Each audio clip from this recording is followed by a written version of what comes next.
Australia, and it's called We Are Human, We Are Free. And it's a campaign of 7 strategic actions that we can all take to undermine the Great Reset. And are there some people who only speak Spanish here as well? Shall I translate?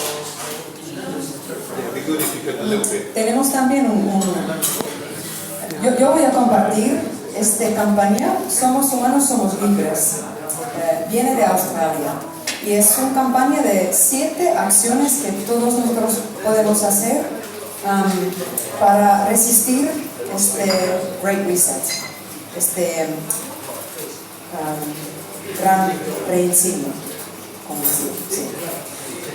And the reason why I want to talk about this is because a lot of us have been concentrating on like demonstrations and street events without necessarily considering what is the strategic value of our actions. And the way to find out whether we have strategic value is to realize, is it impacting the overall agenda of what is happening now? Because COVID is just one part of it, right? So the 4th Industrial Revolution is a plan to implement changes in our society in 200 different areas of human life. And medicine is just one. So I know we all talk about vaccines and the COVID-related things, but that's just one area of 200 different things that they are planning to radically change with the 4th Industrial Revolution and the Great Reset. So some of the main things about it is, of course, understanding how transhumanism comes into play in all of this, and how they want to digitalize everything, and how fast they can block our access to services that we have become dependent of. So things like our bank accounts. I can share personally, my PayPal account got closed without notice 2 days ago, without warning. And thankfully it's not something I use a lot, but I have other friends who've used it as a way to get crowdfunding for making documentaries and big projects now in activism. And what they do is they close the account and they freeze your funds. And you can no longer access your own money. So PayPal is doing this now already. I've got many activist friends around the world who this has happened to, and now I'm one of them.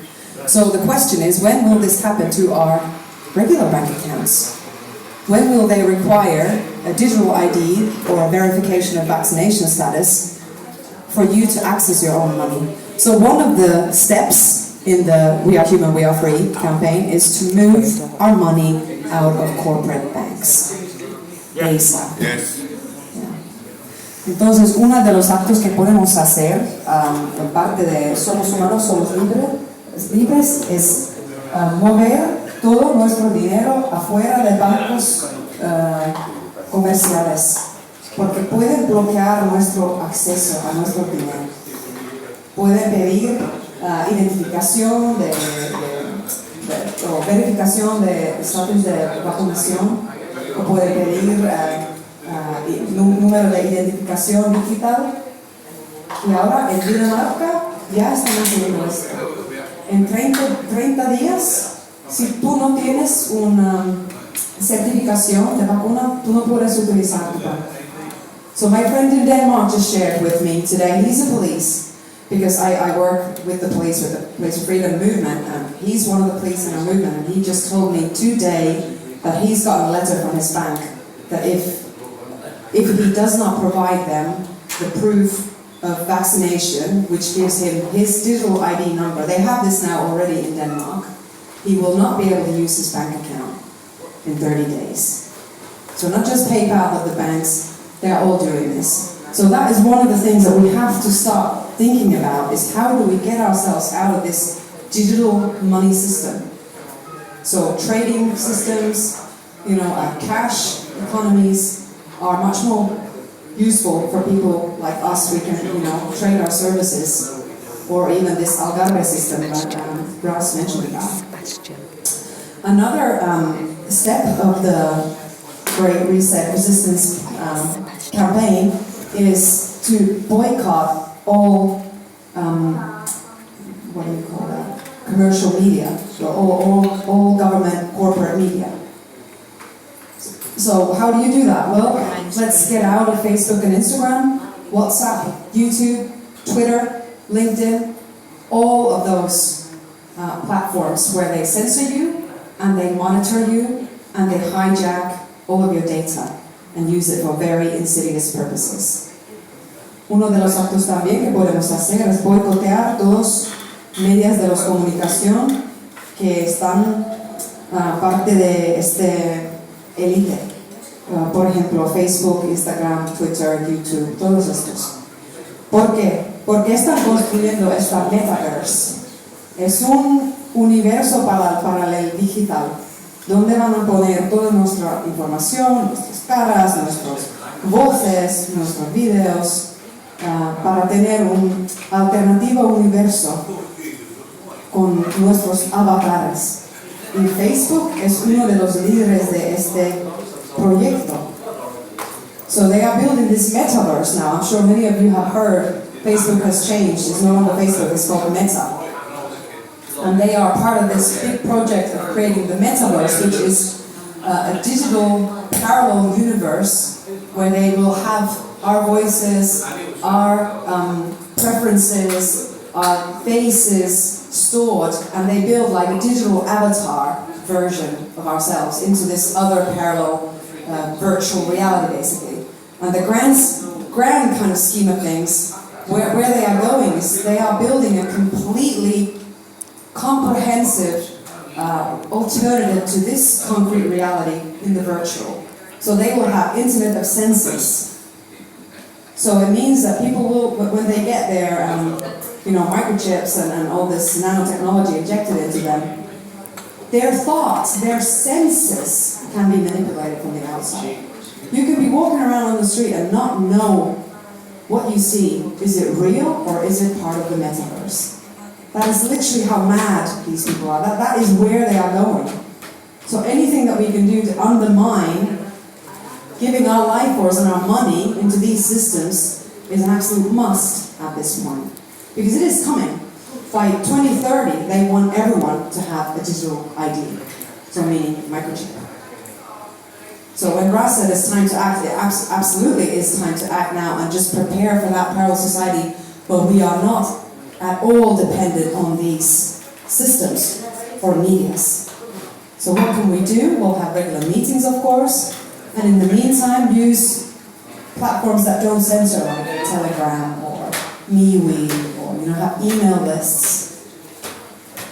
Another act that you can do is, of course, to refuse all COVID-related testing, masking, vaccines, social distancing, which I'm sure probably most of us here are doing already, and favor natural medicine. Because, there's a lot of talk about graphene oxide and nanotechnology and all this stuff being in the injections right now. But what we don't hear is that it's not only in the injections. It's in the test swabs, it's in the masks, and now I have very confidential sources telling me that it's also in other pharmaceutical products, asthma inhalers, even ivermectin. So if you see that the pharmaceutical industry is one of the most influential industries in the world, maybe perhaps more influential at this point than the weapons industry, do we really have any reason to trust any of their products? When we know that this is a war, basically, and they're using that to implement their depopulation agenda, basically. So my invitation is just whatever that we may be depending on now pharmaceutically, is to start looking into how could you, substitute that naturally. If it's a blood pressure issue, what can you do dietary-wise that you wouldn't need to be taking that medication? If it's a heart thing, well, know that it's a systems problem. There is actually no singular organ problems. It's all a system-related problem. What can we do to heal and clean ourselves? So the less we can depend again on the pharmaceutical industry, the better. And there are stories coming from all around the world where they are now requiring, again, vaccines for you to be able to even go into surgery or get an organ transplant. Things like this, so they are they are trying to cover all corners.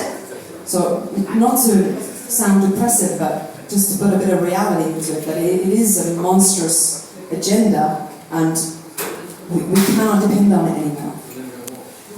Uno de los actos que podemos hacer también es aprender sobre la medicina natural, que no estamos dependientes del sistema farmacéutico. Porque ahora están utilizando muchos de sus productos para envenenarnos.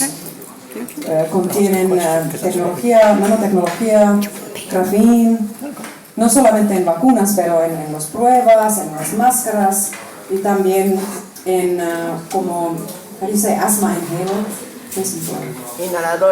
inhaladores y cosas como así. Sí, entonces no podemos realmente confiar en sus productos porque es una guerra y es su campo de batallón, es mundo farmacéutico. Sí, exactamente. Entonces es una oportunidad aprender muchas cosas en este tiempo. And that's probably for me like one of the most exciting things about this time. It's like an opportunity to learn a lot of new skills. Can I ask you a question? Yeah. Who are they? They? Yeah, who are they? Everybody talks about they. Who are they? Well, I don't think we know their names, but they act through different systems. United Nations, World Health Organization, World Economic Forum, all the governments of the world. They are owned by a shadow Illuminati. elite, We don't know their names. They only use frontmen and puppets. They are the Illuminati. They are But just nobody else knows very who they small, are. a very small group. So you must know who they are. No, I don't know. No, they- Yeah, anyone we that don't. you know is them, but it's not them, it's just the front man. But anyway, so the idea was to talk about the solutions. So, the skills. So what kind of skills can we learn that we can use in order to provide for our communities? So, we can also invest in this time in things like sewing machines or, how to make pots from clay, baskets. Skills that we used to know, our grandparents used to know very well. We can start thinking in that way. What could I do if everything was cut off, I was cut off from society, what could I do that I could provide a service or a product that would be of value to my community? And that's how we will survive for sure. But, so I got these flyers here. They're in Spanish. So it'd be brilliant if you guys, when you go out, it's kind of a bit weird. Maybe drop them in, mailboxes or attach them to cars or something. It's not unlawful though. Just to raise awareness that this COVID thing is part of a much, much bigger agenda, which is the Great Reset. And we cannot be so narrow-minded that we think that once we're exposed to COVID, this thing is over. No, remember there's 200 different areas of life that they want to radically change. First, reset, so meaning destroy, and then build again. So we can already start taking preemptive actions and secure our base at least here and support our communities. So yeah, that's my 2 cents. Thanks, guys.